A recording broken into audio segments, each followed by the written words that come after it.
Hello everyone, welcome to my channel Biological Domain. In last video we have discussed TGT Natural Science Mail which has been asked in DSSB on 29th of September 2018. Today we will discuss DSSB TGT Natural Science Female which has been asked in on 27th September 2018. So first question is, which of the following is nonsense codon? Nonsense codon means that doesn't code for any amino acid. We know that codon codes for amino acid to make protein. So which doesn't code for any amino acid, that is known as nonsense codon or stop codon. So that is UAG are nonsense codons. There are three nonsense codons that are three, that is UAA, UAG and UGA. Three are nonsense codon. Okay, so here is one, and one is we know start codon, which from where codon has a start. So that is AUG. I am writing here AUG, start codon. और ये code किसके लिए करता है? Methionine के लिए, जो कि एक अमीनो एसिड है AUG. अब आपका नेक्स्ट क्वेश्चन है, bacteriophage are classified under which organism? Virus, bacteria, protozoa और फंगाई. तो bacteriophage are classified under virus. Next, carotid artery supply the blood to which vital organs in human beings? तो brain. Carotid word related to brain and artery, carotid artery brain. Kidney, for kidney renal artery, for heart coronary artery, for lungs pulmonary artery. Next, 4. What is the normal pH level of human blood? Human blood का normal pH level कितना होता है? तो 7.35. It is basic. Next आपका question number 5 है. Question 5. Which of the following glands secrete the hormone secretin? secretin hormone किसके द्वारा release होता है? तो ड्यूडेनम, जो कि स्मॉल इंटेस्टाइन का पार्ट है, जहाँ पे फुल डाइजेशन होता है. That is part of digestive system. तो स्मॉल इंटेस्टाइन में 3 पार्ट होते हैं, ड्यूडेनम, जेजुनम एंड इलियम. तो ड्यूडेनम सिक्रीट करता है सेक्रेटिन. किडनी ग्लैंड है एक तरह का, जिसके ऊपर एक एड्रिनल ग्लैंड होता है, वो सिक्रीट करता है आपका hormone norepinephrine, epinephrine, glucagon, cortisol, like that. Pancreas secrete 3 hormones, that is glucagon, आपका हो गया अल्फा, बीटा और डेल्टा तरह के सेल होते हैं, वो अलग अलग तरह के हार्मोन रिलीज करते हैं. एक बीटा आइलेट ऑफ लैंगरहैंस में अगर गड़बड़ी होता है तो वो क्या करता है? ग्लूकोज लेवल को बढ़ा देता है. लीवर है आपका, लीवर भी एक तरह का ग्लैंड है जो बाइल जूस सिक्रीट करता है. अब बाइल जूस स्टोर कहाँ होता है? गॉल ब्लैडर में. 6 क्वेश्चन है आपका, which of the following cell organelles is involve in packing of lipids? जो लिपिड्स बनता है उसको पैक करने का काम कौन सा सेल ऑर्गेनेल्स करता है? तो इंडोप्लाज्मिक रेटिकुलम. लाइजोसोम्स जो है suicidal bag of the cell है. क्लोरोप्लास्ट है आपका, जो कि प्लांट्स में पाया जाता है कलर के लिए, ग्रीन पिगमेंट जो देता है. राइबोसोम्स प्रोटीन फैक्ट्री है. नेक्स्ट आपका question number 7. During a sexual reproduction the formation of gemmules. Gemmules एक वर्ड है जिसका फॉर्मेशन ए सेक्सुअल रिप्रोडक्शन में होता है. किस ऑर्गेनिज्म में? तो स्पॉन्जेज में गेम्यूल्स फॉर्मेशन होता है. 7 हो गया आपका. नेक्स्ट क्वेश्चन है आपका 8. What is the gestation period of elephant? Approximately पूछ रहा है. ऐसे तो आपका गेस्टेशन पीरियड जो होता है एलिफेंट का 680 डेज होता है. कितना होता है? 680 डेज होता है, लेकिन यहाँ ऑप्शन में वैसा दिया नहीं है, तो आपको जो हाईएस्ट है वो हो जाएगा 500 डेज. गेस्टेशन पीरियड वो होता है जहाँ पे बेबी वॉर्म में डेवलप करता है. सबका अलग अलग है. जैसे ह्यूमन का गेस्टेशन पीरियड कितना है? 9 मंथ्स है. आपका नेक्स्ट क्वेश्चन है 9. Stomata play a major role in which of the following life process? कौन से लाइफ प्रोसेस में स्टोमाटा प्ले करता है रोल? तो ट्रांसपीरेशन में, जहाँ पे वाटर एवोपरेट होता है. रेस्पिरेशन में तो होता है जिसमें ऑक्सीजन इनटेक और कार्बन डाइऑक्साइड आउटटेक होता है. Circulation is not happen in plants. It happens but it not in that way. Photosynthesis happens in plant in during day time and it releases oxygen. 10th question. In which condition patient lose of control of body movement? वैसा कौन सा condition है जिसमें patient जो है body movement नहीं कर पाता है, वो कंट्रोल नहीं कर पाता है। एग्नोसिया, एफेसिया, एटलेक्टोसिस या एटैक्सिया। तो ये ऑप्शन होगा एटैक्सिया, जहाँ पे बॉडी मूवमेंट कंट्रोल नहीं हो पाता है। एक तरह का ये न्यूरोलॉजिकल डिसऑर्डर है, ठीक है। ये और ये ए, बी और डी आपका न्यूरोलॉजिकल डिसऑर्डर है, और ये जो सी ऑप्शन है ये लंग्स डिसऑर्डर है। एग्नोसिया में क्या होता है, आपका यहाँ पे सेंसेशन ख़त्म हो जाता है। एफेसिया ये रिलेटेड है स्पीच में प्रॉब्लम होगा, और एटेक्सिया तो बॉडी मूवमेंट का कंट्रोल। नेक्स्ट आपका 11th question, which of the following statement is false. False देखना है यहाँ। तो pituitary gland is also known as hypophysis cerebri, सही है। Adenohypophysis releases FSH, follicle stimulating hormone, ये भी सही है। The thyroid gland releases TSH, thyroid stimulating hormone नहीं, थायराइड ग्लैंड सीक्रेट नहीं करता है TSH, TSH is secreted by pituitary gland. और लास्ट क्या है आपका, 98% of pancreas is formed by exocrine cell. ये हमको पता है कि पैनक्रियाज जो हेट्रोक्राइन ग्लैंड है, इंडोक्राइन और एक्सोक्राइन बोथ है, तो 98% उसका एक्सोक्राइन होता है। नेक्स्ट आपका 12 क्वेश्चन है, Bowman's capsule is a part of which of the following cells in mammals. Bowman's capsule किसका पार्ट है, तो नेफ्रॉन का। Nephron is a part of kidney, जहाँ पे आपका फिल्ट्रेशन होता है। Nephron is the smallest part of kidney, और न्यूरॉन जो है स्मॉलेस्ट पार्ट है आपका ब्रेन का। Oocyte is a formation of ova. Next आपका 13th है, in the Hardy Weinberg equation which of the following represents the frequency of heterozygous genotype. Hardy-Weinberg equation जो है हम लोग कैसे लिखते हैं, हार्डी-वेनबर्ग इक्वेशन को ये आप लिखते हैं P square plus 2pq plus Q square is equal to 1, जहाँ पे पी स्क्वायर क्या है आपका होमोजाइगस डोमिनेंट है, होमोजाइगस डोमिनेंट, और क्यू स्क्वायर जो है वो होमोजाइगस रिसेसिव है, होमोजाइगस रिसेसिव। और ये आपका है हेट्रोजाइगस, क्योंकि इसमें दोनों है, पी और क्यू दोनों है, तो ये हेट्रोजाइगस है। तो आपका ये ऑप्शन कौन सुटेबल होगा इसमें, हेट्रोजाइगस पूछ रहा है तो 2pq। क्लियर। 13th हो गया आपका। आप क्वेश्चन नंबर 14th देखते हैं।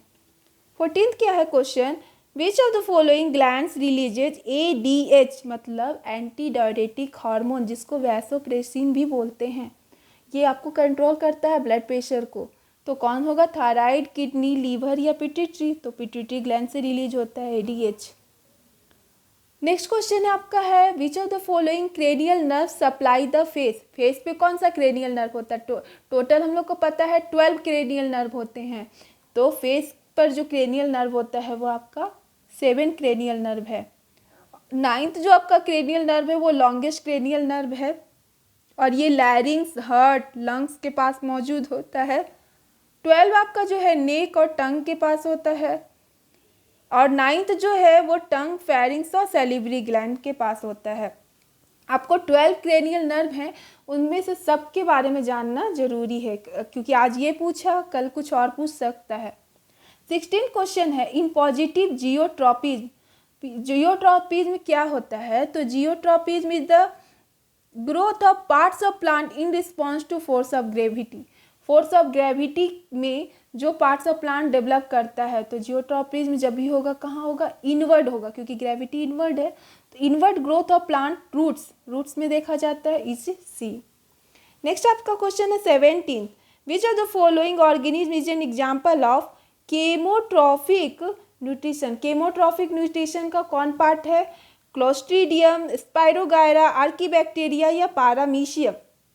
तो केमोट्रॉफिक न्यूट्रिशन वैसा न्यूट्रिशन है, वो हेटरोट्रॉफिक टाइप का न्यूट्रिशन है, जहाँ पे क्या होता है कि जो ऑर्गेनिज्म है वो केमिकली सिंथेसाइज करके, डिग्रेड करके अपने आप को फीड करते हैं। तो ये हम लोग को बैक्टीरिया और फंगाई में देखने को मिलता है। तो यहाँ बैक्टीरिया वाला ऑप्शन तो यही है, आर्कीबैक्टीरिया। नेक्स्ट आपका क्वेश्चन है 18, the two cerebral hemisphere of the human brain are interconnected which of the following, by which of the following tissue, corpus luteum, corpus delicti, corpus albicans या corpus callosum. तो दो cerebral hemisphere जो human brain का part है वो किससे connect होता है? कॉर्पस कैलोसम से। Corpus luteum is the part of female reproductive system which secrete progesterone. Corpus albicans are the ovarian scar composed of connective tissue that forms after corpus luteum degenerate. जब corpus luteum degenerate होता है उस समय corpus albicans देखने को मिलता है। आपका नेक्स्ट क्वेश्चन 19 क्या है? Which of the following organs of human body involves urea cycle? Urea cycle कहाँ बनता है? यूरिया कहाँ बनता है? तो ये लीवर में बनता है।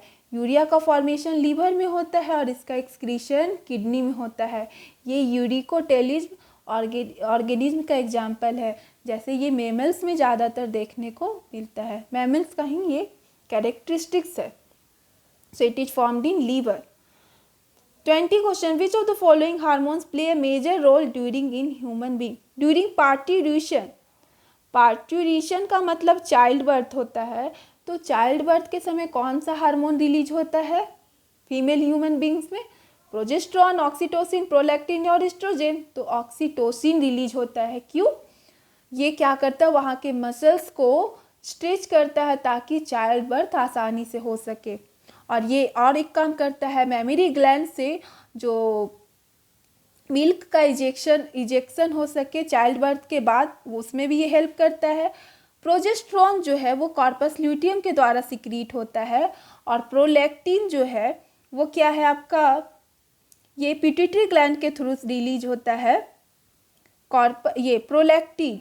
और आपका एक और हार्मोन है ईस्ट्रोजन। ईस्ट्रोजन का काम क्या है? तो regulation and development of female reproductive parts. Okay, next question 21, in which year the Environment Protection Act of India enacted? Environment Protection Act of India कब आया? 1986 में। 22, green revolution is associated with which of the following? Agriculture, aquaculture, sericulture और vermiculture. तो green revolution agriculture, aquaculture is related to aquatic animals, sericulture is related to silk worm, vermiculture is related to earthworm, means rearing of earthworms, and pisciculture is related to fishes. Next 23, Mycobacterium bovis infection in cattle leads to which of the following disease in human? ये इससे क्या होता है? Tuberculosis. Cowpox जो होता है cowpox virus से होता है। आपका लेप्रोसी जो है बैक्टीरिया के थ्रू होता है। उस बैक्टीरिया का नाम क्या है? Mycobacteria leprae. एंथ्रेक्स जो है एंथ्रेक्सिस के थ्रू होता है। इसका पूरा नाम है बेसिलस एंथ्रेसिस। कभी कभी ये भी क्वेश्चन पूछ सकता है आपको। 24 क्वेश्चन जो है, which of the following is component of biotic? दो तरह के कंपोनेंट होते हैं इकोसिस्टम में, बायोटिक और एबायोटिक। तो बायोटिक में लाइफ वाले जो आएंगे जो भी लिविंग ऑर्गेनिज्म, और एबायोटिक में जो नॉन लिविंग ऑर्गेनिज्म है। तो बायोटिक का कौन सा कंपोनेंट है? तो bacteria. 25, what is a common feature between rhizobium और एंजियोस्पर्म? को दोनों में कौन कॉमन फैक्टर है? तो both are nitrogenous fixing bacteria. दोनों नाइट्रोजीनस फिक्सिंग बैक्टीरिया है। 25 डन। नेक्स्ट टू 26, क्या है 26 आपका? Which of the following chemical damage the ozone layer? Ozone layer को डैमेज कौन करता है? Chlorofluorocarbon. Which of the following plants can survive in extremely saline condition? मतलब साल्टी कंडीशन में कौन सा प्लांट सर्वाइव करता है? तो हेलोफाइट्स। हम सारे प्लांट्स को देख लेते हैं। एपीफाइट्स जो होते हैं वो एयर प्लांट है। वो क्या होते हैं? सॉइल से थोड़े ऊपर डेवलप और ग्रो करते हैं। जैसे हम लोग को मॉसेस, ऑर्चिड, ये सब प्लांट्स में देखने को मिलता है। Hydrophytes are related to water plant, that is hydrilla, like that. Xerophytes are the plant which develop in desert. Desert में जो होता है। 28 क्या है? Infection with H5N1 leads to which one of the following disease? H5N1 से कौन सा disease होता है? ये एक तरह का वायरस है, इससे डिजीज होता है बर्ड फ्लू। फॉल कोलेरा जो होता है बैक्टीरियल डिजीज है जो कि बर्ड में देखने को मिलता है। ये पास्चुरेला मल्टोसीदा के थ्रू होता है। HIV तो वायरस से, इससे एड्स होता है। स्वाइन फ्लू जो है इन्फ्लुएंजा वायरस के थ्रू होता है। 29 question, the process of change in structure of a species of a community over time. जो स्ट्रक्चर का चेंजिंग होता है स्पेसीज ओवर टाइम क्या है, वो इकोलॉजिकल सक्सेशन है। Ecosphere is biosphere where we live. Ecotone is the found in mangrove forest where. दो तरह का आपको वहाँ पे मिलेगा, एक मैरीन और टेरिस्ट्रियल इकोसिस्टम, इस दोनों को जोड़ने का काम करता है। Ecological niche is the niche of ecology जो फाउंड होता है उसमें। आपका 30 क्वेश्चन क्या है, the buildup of toxin in a food chain. Food chain में टॉक्सिन का बनना क्या कहलाता है, बायोमैग्निफिकेशन, बायो ऑगमेंटेशन, बायोडिग्रेडेशन या बायो एक्यूमुलेशन। तो ये है बायो एक्यूमुलेशन, कहीं कि जमा हो रहा है वहाँ पे, तो बिल्डअप हो रहा है टॉक्सिन का फूड चेन में, वो है बायो एक्यूमुलेशन। मैग्निफिकेशन में क्या होता है, हम लोग उस चीज़ को देख पाते हैं मैग्नीफाई करके। जैसे फिश में हम लोग को ज़्यादातर देखा जाता है कि मर्क्यूरी वो खा लिया तो वो पॉइजनस है, तो वो चीज़ वहाँ पे देख सकते हैं।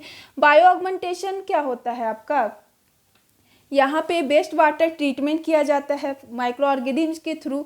बायोडिग्रेडेशन में डिग्रेड किया जाता है सारे ऑर्गेनिक सब्सटेंस को इन सिंपलर सब्सटेंस में, ये भी माइक्रो ऑर्गेनिज्म के थ्रू होता है।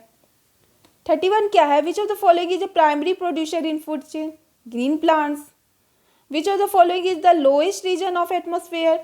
बहुत सारे एटमोसफेयर होते हैं, 5 तरह के बेसिकली होते हैं, जिसमें लोएस्ट क्या है, troposphere. Which of the following global convention are formed to control mercury poisoning in the world.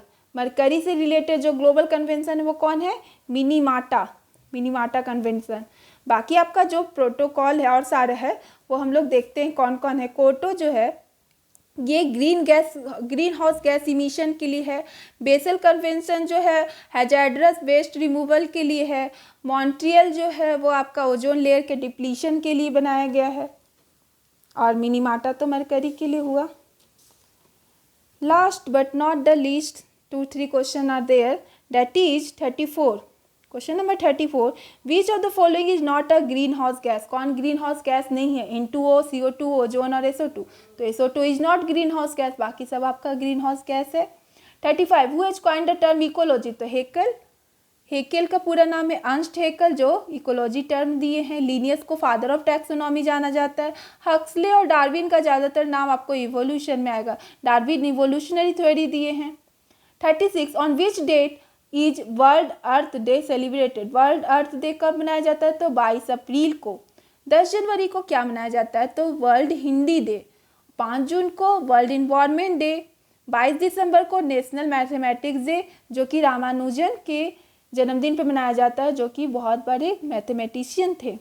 37, which of the following are responsible for acid rain formation. Acid rain formation में कौन responsible है, तो sulphur dioxide और nitrogen oxide, SO2 and NO2. We have completed all the question which has been asked on DSSB TGT Natural Science Female, and we especially covered that biology section. Hope you will like this session, and if you like this session please like and share, and if you are new in this channel please subscribe to my channel. Thank you.